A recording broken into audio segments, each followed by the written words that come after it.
Sanibonani, namhlanje ngithanda sibheke indlela okuyiyona yokuphefumula nendlela okungeyona yokuphefumula. Iningi lethu-ke uma siphefumula, siyaphefumula nje umoya siyawufaka, siyawukhipha.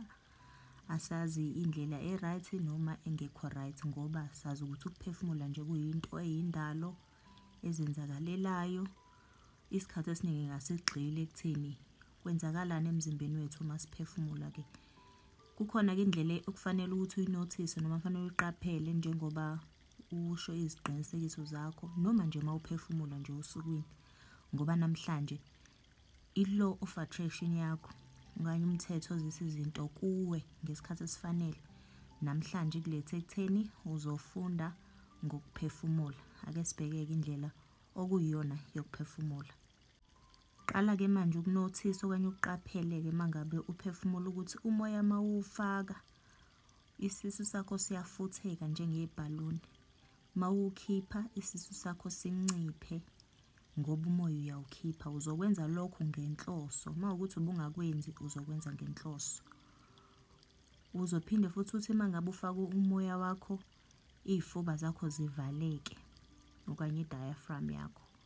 So-ke ziningi izinto engiyifakile lapha, iy'thombe ezizokukhombisa indlela okuyiyona yokuphefumula. Kodwa wena okubalulekile ofanele ukuthi uqaphele nje ukuthi uma ufaka umoya isisu sakho asigcwale umoya ngoba uyaphefumula. Uma uphefumula-ke manje awuzuthi cha, umoya nje uyawufaka kahle, uthathe isikhathi sakho ungenise uthi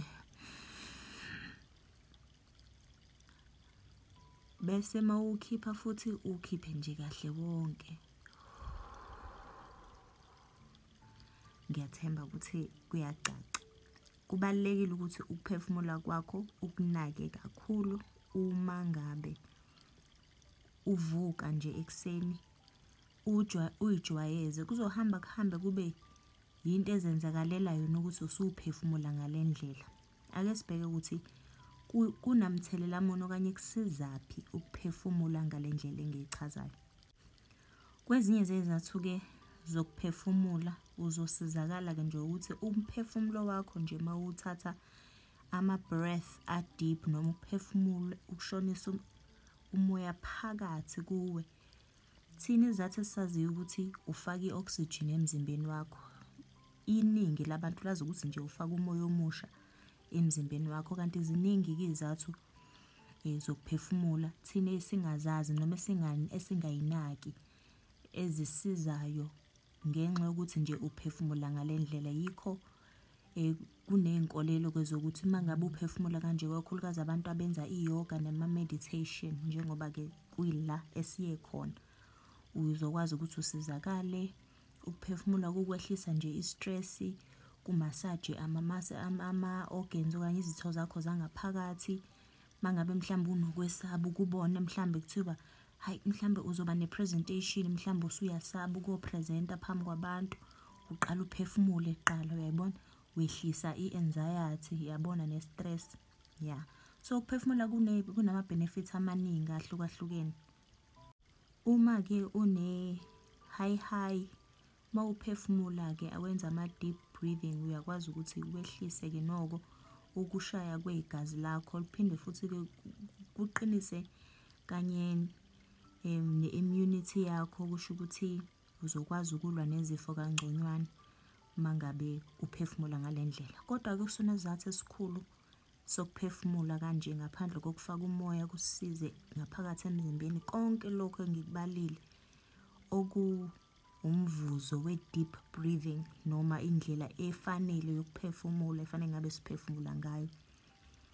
Konke lokhu kwenzeka ngoba ngesikhathi uphefumula uyaxhumana nomhlaba nakho konke nokugcwala kwawo, ngoba njengoba wena lokho okubonayo ngaphandle wena ucabanga ukuthi lana nje emkhathini akukho lutho, yisikhala esingenalutho. Sonke leso sikhala isona esigcwele-ke yonke lento eyenza ukuthi lokho okungaphakathi kuzuze. So lo moya ophefumulayo iwona lo ofika ukuphilise lapha ngaphakathi.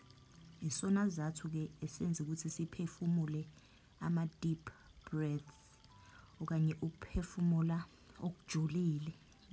Ukuphefumula okujulile.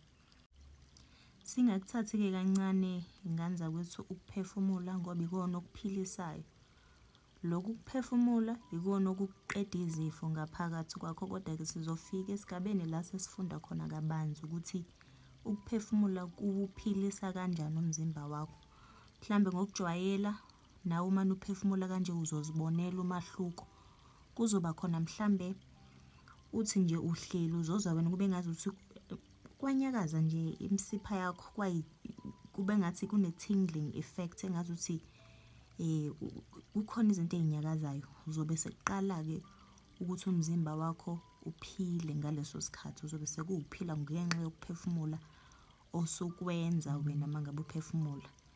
Esibhakabhakeni kukhona wonke amandla okusiphilisa thina njengabantu. Ake singene-ke manje ekutheni-ke usuqalile-ke ulalela iziqinisekiso zakho. Into yokuqala ofanele uyenze nje uyacimeza, ngoba uma ucimeza ususa 85% we-distraction noma wezihibe. Njengoba ubhekile amehlo akho abona izinto ey'hlukahlukene. Make wavala amehlo yila kuzoqala kwenzeke khona umlingo-ke ngesikhathi usuphefumula.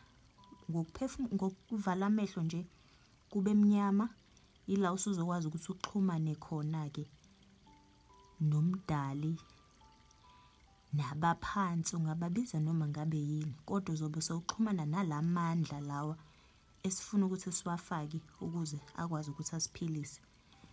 Njengoba nibona ukuthi lento ayihambi yodwa, ukuphefumula akuhambi kodwa, iziqinisekiso ayihambi zodwa, ukuvala amehlo akuhambi kodwa, konke kuyahambisana. So uzohlala phansi noma uzoba sembhedeni wakho, asithi mhlawumbe uyavuka ulalela iy'qinisekiso zakho, ufaka leyo program entsha ukuze uzocabanga ngendlela ehlukile.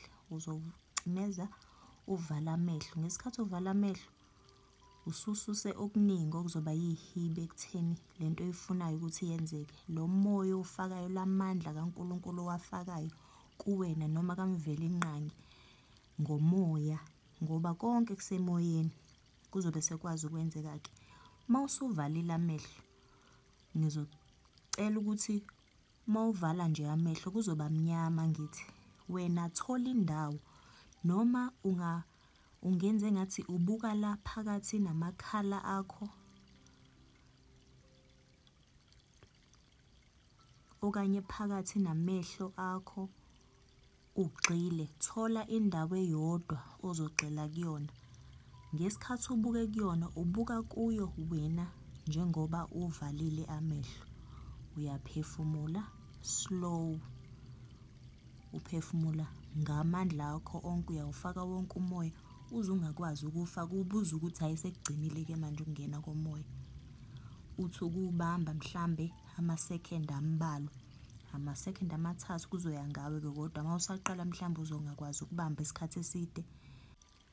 Bese uya ngokujwayela-ke uzobona nawe ushintsho ekuphefumuleni kwakho nasekubambeni umoya. Fana noma uhlalele nje okuzizwa ukuthi hayibo inhliziyo yakho uma ngabe ishaya kakhulu, noma uzwa ukuthi uma uyithinta la emthambeni yegazi nje inhliziyo yakho ithi gugugugugu kakhulu, oke nje uphefumule nje, kungonakele lutho, kungekho kuseni noma kusemini noma nini. Uthathe nje ama-breath a-deep. Kodwa-ke ake sibuyele-ke back ekutheni ulele endlini yakho, uvala amehlo, uyafokhasa noma uconcentrate kule ndawo la phakathi kumbombo wakho noma phezu kwekhala, ugxile khona, ufuna indawo eyodwa. Kuzoba sengathi-ke ngesikhathi uphefumula kuzoba sengathi-ke kukhona indilinga ekhandekayo enjenge-spiral. Njengoba kukhandeka ngaleyo ndilinga-ke, zama ukususa yonke enye into, ngoba ngesikhathi uvala amehlo ingqondo yakho ijwayele ukuthi isebenze overtime.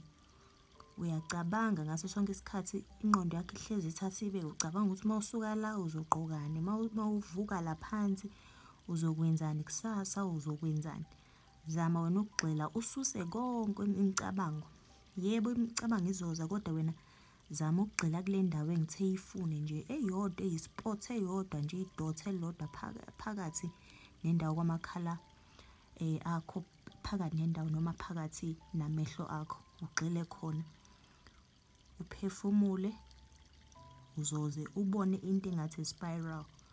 Akuzukwenzeka konke umuntu-ke ngokushesha, kuzoya ngokuthatha isikhathi, kakhulukazi uma umusha ekutheni uphefumule ngale ndlela.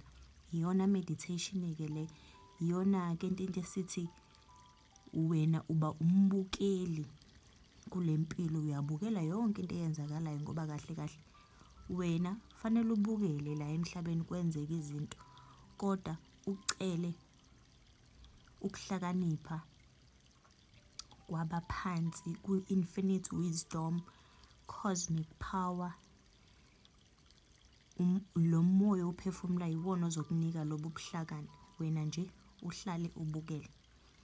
Ngiyathemba ukuthi kuyacaca ngokuphefumula ukuthi siphefumula kanjani. Umoya uyawufaka ugcwalise isisu njengebhaluni elifutheke.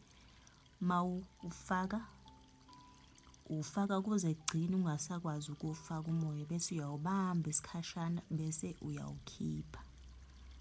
Zihlukahlukene-ke ney'ndlela zokuphefumula, kodwa-ke into esisazophinde siyikhulume leyo mhlampe sifundisane kwenye ividiyo. Okwamanje, ngesikhathi ulalela iy'qinisekiso zakho, vala amehlo, uthole le ndawo ozogxila kuyo la phezu kwekhala noma phakathi kwamehlo akho, ubuke kuyona ngesikhathi uphefumula. Akukho okunye okwenzayo. Ngesikhathi ugxile kule ndawo nje, kuzohamba kuhambe kuzenzakalela ukuthi awusalokhu ucabanga into ey'ningi, ila okwazi ukuthi ingqondo yakho-ke uthi ukwehlisa ukusebenza kwayo ukuze uzokwazi ukuthi uthole amandla. Ngiyabonga.